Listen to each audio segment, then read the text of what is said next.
7 emotional poisons narcissists slip into your life every day, slowly destroying you. What if I told you that a narcissist does not need shouting matches, cruel insults, or even physical intimidation to dismantle your sense of self? Psychologists emphasize that some of the most profound emotional injuries occur not during explosive arguments, but in the quiet, seemingly harmless moments of daily life, moments so ordinary that victims often overlook them. The true harm unfolds in the subtle manipulations embedded in your everyday environment. The car they turn into a psychological cage, the house keys they deliberately misplace so you question your memory, or the personal belongings they accidentally move to make you doubt your sanity. These tiny disruptions may look trivial to an outsider, but mental health experts explain that this form of gaslighting slowly corrodes a victim's trust in their own perception. And that is precisely why I'm sharing this today, because the danger of these micro-abuses lies in how invisible they are. The victim begins to collapse internally long before they ever understand what's happening. Narcissists know exactly which everyday object will unsettle you, which delay will throw off your rhythm, and which inconvenience will mentally disarm you. From a psychological standpoint, these behaviors are not random. They are calculated assaults on your stability. The narcissist isn't simply inconveniencing you. They are methodically dismantling your sense of safety inside your own home. And here's what's even more chilling. According to many trauma specialists, narcissists often begin using these tactics far earlier than the victim ever notices, subtly conditioning them to associate daily life with anxiety, uncertainty, and self-doubt. By the time you recognize the pattern, your confidence has already been weakened, your emotional reflexes reshaped by their silent domination. Think about something as simple as household chores.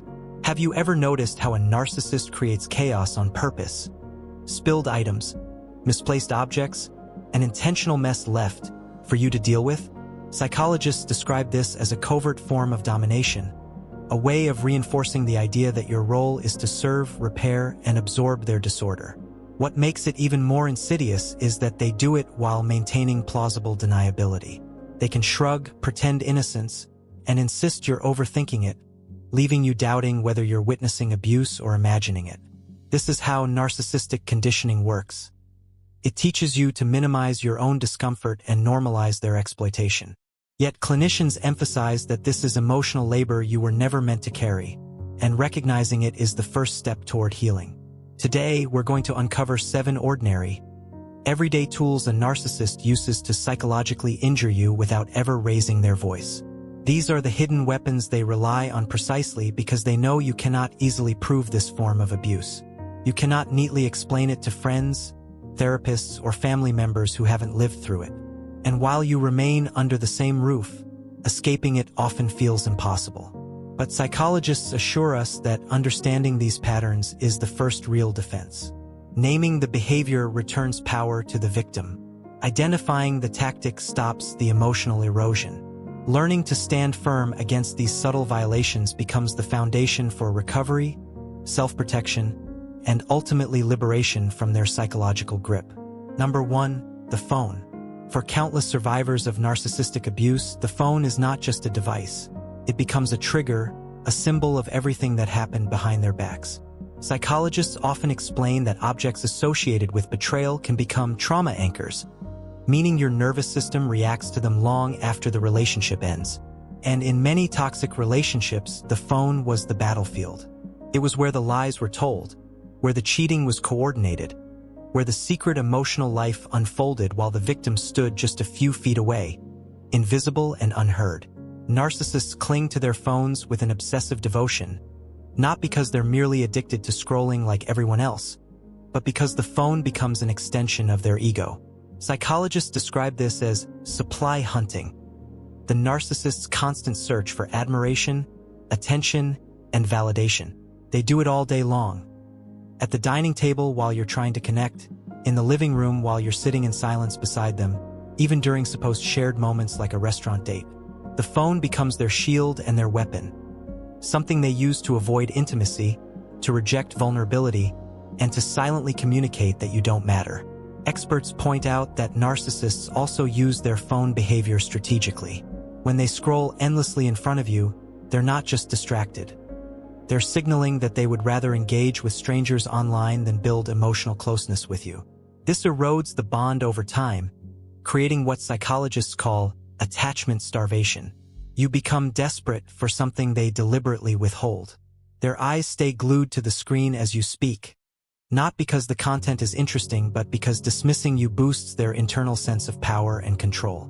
And then comes the darkness underneath, the phone as the portal to their double life. Survivors often recall the late-night scrolling, the sudden bursts of laughter at messages you never saw, the phone turned face down whenever you walked by. Psychologists recognize this pattern as covert emotional triangulation. The narcissist uses unseen third parties to destabilize you and maintain dominance. The locked screens, the hours-long bathroom trips, the way they guarded that device like it was oxygen. These were not random behaviors. They were intentional layers of secrecy designed to keep you insecure while they fed on external validation. Over time, your body begins to remember the hurt. The nervous system stores every ignored question, every cold shoulder, every moment they chose a glowing screen over human connection. This is why, even after leaving them, a simple notification sound can make your stomach drop. Psychologists call it trauma imprinting, the way your brain associates an object with emotional danger. Eventually, it feels like you're competing with the phone itself, like it is the real partner, and you're just the background noise of their life. And that is exactly what the narcissist wants, to make you feel small, replaceable, and desperate. Number 2, control through money, theft, and hidden objects. Financial manipulation and the deliberate sabotage of your personal belongings are some of the most overlooked, but psychologically devastating, forms of narcissistic abuse. Psychologists warn that narcissists use these tactics because they create dependency and confusion, two conditions that make victims easier to control. To the outside world, these acts seem too small to be intentional. But inside the relationship, every missing item is a landmine they planted. Narcissists often pretend to be broke when the expense involves you, yet suddenly become fountains of generosity when it comes to their mother, their friends, or their own luxuries. Experts call this selective deprivation, withholding resources not because they lack them, but because denying you creates emotional leverage. It reinforces the narrative that your needs are excessive while theirs and everyone else's are justified. This is how they slowly train you to feel undeserving. But the control goes deeper. They steal from you not because they need what they take, but because of how it affects you. Psychologists identify this as microsabotage, a form of passive-aggressive dominance where the narcissist disrupts your daily functioning to keep you unbalanced. Keys disappear. Cash vanishes. Important documents relocate themselves. Even small personal items from your purse simply evaporate. They create chaos to watch your reaction. They study you. They observe how far they can push your emotions before you break. What makes this tactic particularly cruel is the calmness with which they do it. Survivors often describe searching the entire house, panicked, tearful, doubting their memory, while the narcissist sits nearby, expressionless. Psychologists compare this to gaslighting by omission. The abuser stays silent, letting you crumble under the weight of self-blame. With every missing item, your confidence erodes. You begin thinking you're forgetful, careless, or unstable. And as your self-trust collapses, the narcissist's control grows stronger. These tiny disruptions may seem trivial, but in the psychological realm, they are powerful conditioning tools. They train your nervous system to live in survival mode, always anticipating the next disaster. They make your environment feel unsafe, unpredictable, and overwhelming. And when nothing feels stable, you subconsciously cling to the abuser, the only person who seems to understand the chaos, even though they created it. This is not forgetfulness. This is not clumsiness. This is not coincidence. This is calculated emotional sabotage, disguised as everyday inconvenience. And psychologists agree. The goal is never the missing item. The goal is the fractured you. Number 3, pillows, blankets, and quilts. People who have never lived with a narcissist often assume that abuse only happens through shouting, insults, or dramatic confrontations. But those who've survived it know the chilling truth. Narcissistic abuse is most devastating in its quietest moments. Psychologists often call this micro-abandonment. Tiny acts designed to injure you emotionally without leaving any visible trace.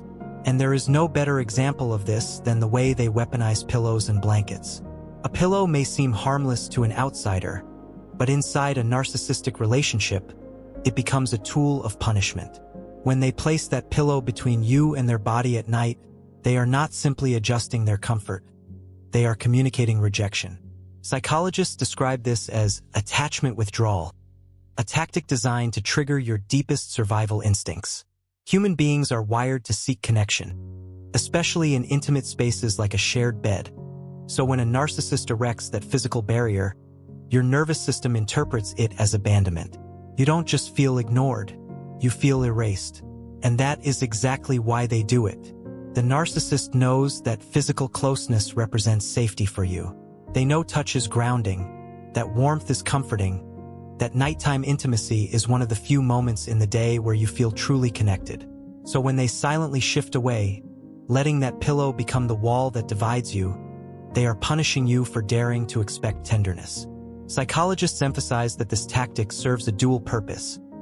It destabilizes the victim emotionally, and it shields the narcissist from true intimacy, something they fear because intimacy requires vulnerability, accountability, and genuine emotional presence. Blankets and quilts follow the same logic. Survivors often describe nights when the narcissist pulled the blanket away, wrapped themselves in it tightly, and left them freezing and exposed. To an ordinary person, this looks petty, but psychologists recognize it as a form of comfort deprivation. They're not just stealing warmth, they're stealing safety. They are reminding you that you do not have access to their affection, their care, or even the simple human act of being kept warm. This is why victims often describe feeling emotionally starved. The narcissist weaponizes even the smallest sources of comfort. And what makes this form of abuse particularly cruel is its subtlety. These actions are quiet enough that outsiders never believe you when you try to explain. But psychologists validate this experience. Abuse does not need to be loud to be damaging. In fact, the silent forms can be the most psychologically corrosive because they deliver pain without proof. The victim internalizes the distress, believing they are overreacting or imagining patterns, which deepens the narcissist's control. Healing from this kind of deprivation requires rebuilding your internal sense of worth. Psychologists recommend grounding techniques, self-compassion practices, and long-term therapeutic support to repair the attachment wounds caused by someone who used comfort as a weapon.